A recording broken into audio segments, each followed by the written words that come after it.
कैसन बन के तू आइल बारू हलिया गलिया के कटल कैसन बन के तू आइल बारू हलिया गलिया के कटल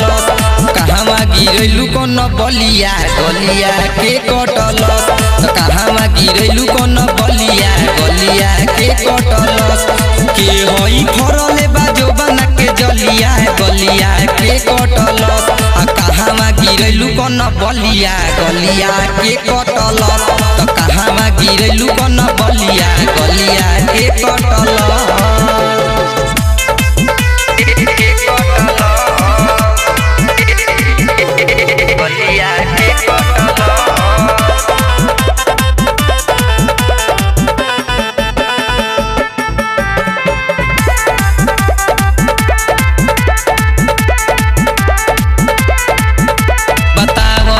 कैसे लागल कौना के प्यार में तू भइल बारू पागल कैसे लागल कौना के प्यार में तू भइल बारू पागल के होई चुसले बा उठावा के ललिया गलिया के कटल के होई चुसले बा उठावा के ललिया गलिया के कटल कहवा गिरलू कौन बलिया गलिया के कटल कहवा गिरलू कौन बलिया गलिया के कटल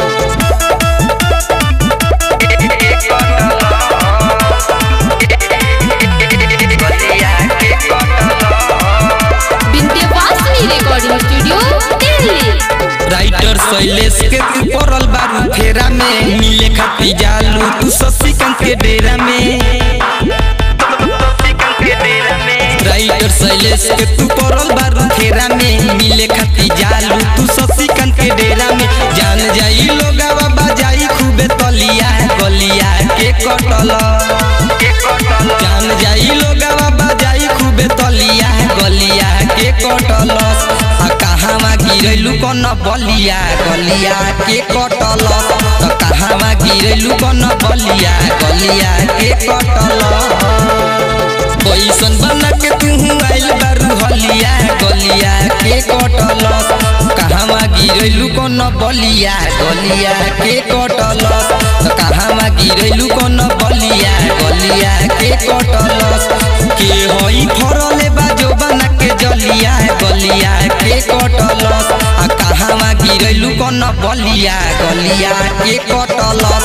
कहवा गिरलू कौन बलिया गलिया के कटल।